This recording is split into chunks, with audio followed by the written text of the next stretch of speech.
ओम श्री गणेशाय नमः। आज हम बात करेंगे गणमू नक्षत्र के बारे में। गणमू नक्षत्र कितने होते हैं और गणमू नक्षत्र कौन कौन से होते हैं और गणमू नक्षत्र में जन्मा बच्चा स्वयं के लिए कैसा रहता है और गणमू नक्षत्र वाला बच्चा माता पिता के लिए कैसा होता है और माता पिता पे क्या प्रभाव पड़ता है गणमू नक्षत्र का, तो पूरी जानकारी प्राप्त करेंगे इस वीडियो से। तो वाणी भूषण पंचांग के जरिए मैं आपको यहाँ जानकारी दे रहा हूँ, तो यहाँ वीडियो पूरी देखें और बहुत अच्छा लाभ प्राप्त होगा आपको। तो सर्वप्रथम बात करते हैं 27 नक्षत्र होते हैं जिसमें कि 6 गणमू नक्षत्र कहलाते हैं। तो गणमू नक्षत्र का नाम इस प्रकार से है। अश्विनी नक्षत्र हो गया, आश्लेषा नक्षत्र हो गया, मघा नक्षत्र हो गया, ज्येष्ठा नक्षत्र हो गया, मूल नक्षत्र हो गया, रेवती नक्षत्र हो गया। तो यहाँ 6 गणमू नक्षत्र के नाम इस प्रकार है। इन नक्षत्रों में उत्पन्न बच्चा जातक जातिका बालक हो या बालिका तो गणमू नक्षत्र कहलाते हैं। इन नक्षत्रों में लड़का हो या लड़की का जन्म हो रखा है तो वहाँ गणमू नक्षत्र कहलाते हैं। इन नक्षत्रों में उत्पन्न जातक स्वयं के लिए कष्टदायक रहता है। लड़का हो या लड़की अपने लिए कष्टदायक रहता है। साथ में कुटुंबजनों के लिए भी अशुभ माने जाते हैं। जो जातक के परिवार जैसे कि माता पिता अन्य सदस्य भी परेशान रहते हैं उनके लिए भी अशुभ माने जाते हैं। किंतु यदि ये जीवित रहते हैं तो ऐश्वर्यपूर्ण जीवन भोगते हैं। अगर विधि पूर्वक अपने इष्ट कुल देवता की कृपा से विधि पूर्वक आप गणमू नक्षत्र की पूजा करवाते हो, गणमू नक्षत्र की शांति कराते हो, तो यहाँ जातक यानी कि बालक हो या बालिका हो अगर इन नक्षत्रों में जन्म हो रखा है तो वहाँ बच्चा बहुत ही भाग्यशाली हो जाता है। वहाँ बच्चा भाग्यशाली होता है। तो यहाँ 6 नक्षत्र आपको मैंने पहले भी बताया है कि अश्विनी, अश्लेषा, मघा, ज्येष्ठा, मूल, रेवती। तो इन नक्षत्रों के 4 चरण होते हैं। प्रथम चरण, द्वितीय चरण, तृतीय चरण, चतुर्थ चरण, 1 2 3 4। तो हर नक्षत्र के चरण है यानी कि 4 चरण हर नक्षत्र में है। जैसे कि अश्विनी नक्षत्र गणमू नक्षत्र हो गया। अगर प्रथम चरण में आपकी लड़की है या आपका लड़का है, अगर प्रथम चरण में जन्म हो रखा है तो पिताजी के लिए भया होगा। जो बालक है या बालिका है उसके पिता के लिए कष्टदायक होगा। पिता को अनेकों प्रकार की धन हानि होगा। पिता को अनेकों प्रकार की बीमारी लगेगी। अनेकों प्रकार की चोट जैसे दुर्घटना आदि हो सकता है। तो पिता के लिए कष्टदायक होता है वहाँ बच्चा प्रथम चरण में। द्वितीय चरण में सुख संपत्ति मतलब ये शुभ माना जाता है। तृतीय चरण में मंत्रित्व पद की प्राप्ति होती है। उस जो बच्चा है लड़का है लड़के है तो उसके पिताजी बहुत अच्छी पोस्ट में चले जाते हैं, अच्छी नौकरी लग जाती है, उन्नति हो जाती है, पदोन्नति हो जाती है। चौथे चरण में राज सम्मान बहुत अच्छा पद की प्राप्ति होती है। परंतु अगर आप सोचो कि प्रथम चरण में नहीं हो रखा है, तृतीय चतुर्थ चरण में पंडित जी ने कहा कि बहुत अच्छा है, तो ऐसा नहीं है। गणमू नक्षत्र की फिर भी आपने पूजा करानी है। प्रथम चरण में है तो विधिवत पूजा कराए, चतुर्थ तृतीय द्वितीय चतुर्थ में है तब भी आपने विधिवत ही पूजा करवानी है। आप ऐसे सोचोगे कि कम है तो करानी नहीं पूजा, तो जरूर करानी है चाहे कोई सा भी चरण हो।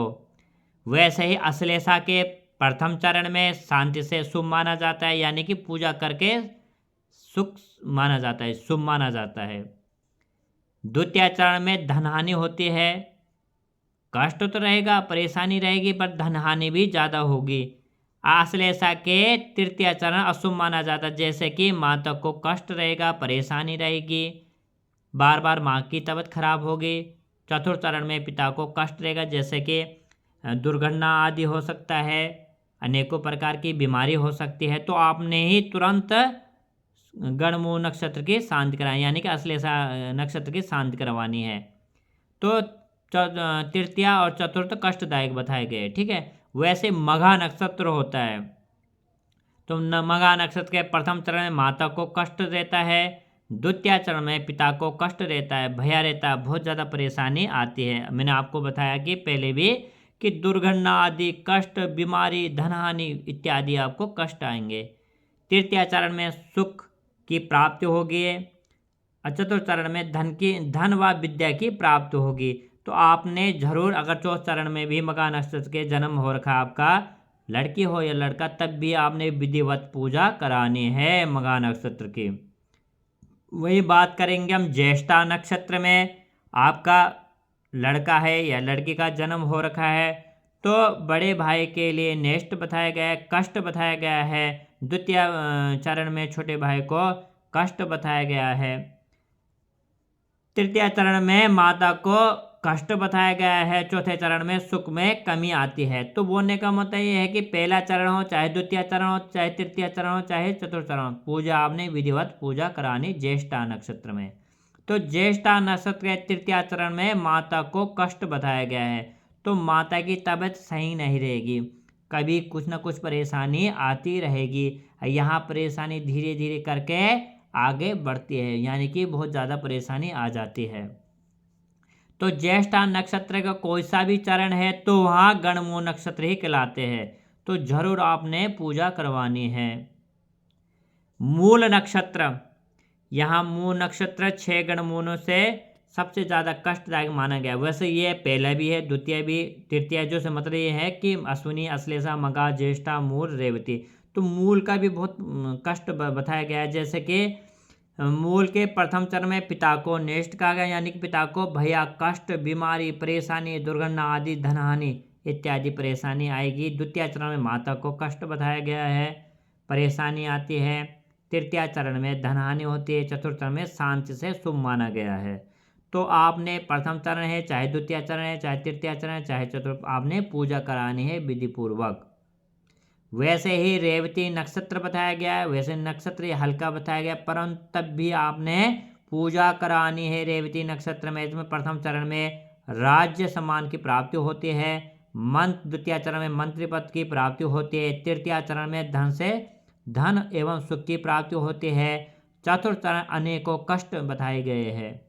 तो आपने यहाँ 6 गणमूल नक्षत्र आपको मैंने यहाँ बता दिया है। तो कोई सा नक्षत्र में बच्चे का जन्म हो रखा है तो तुरंत आपने ब्राह्मण देवता को बताना। अगर ब्राह्मण देवता ने बोला है कि आपका बच्चा या आप स्वयं मूल नक्षत्र में जन्म हो रखा है, मूल ऐसा नहीं कि ये वाला, कोई सा भी मूल एक ही हुआ, अश्विनी, अश्लेषा, मघा, ज्येष्ठा, मूल, रेवती, इनमें से कोई सा भी चरण में, कोई सा भी मूल में अगर बच्चे का जन्म हो रखा है तो स्वयं के लिए भी कष्ट रहता है और परिवारजनों के लिए भी कष्ट रहता है। तुरंत 27वें दिन में वहाँ नक्षत्र आएगा। पुनः आप विधिवत पूर्वक बच्चे का गणमूल नक्षत्र की पूजा जरूर कराए।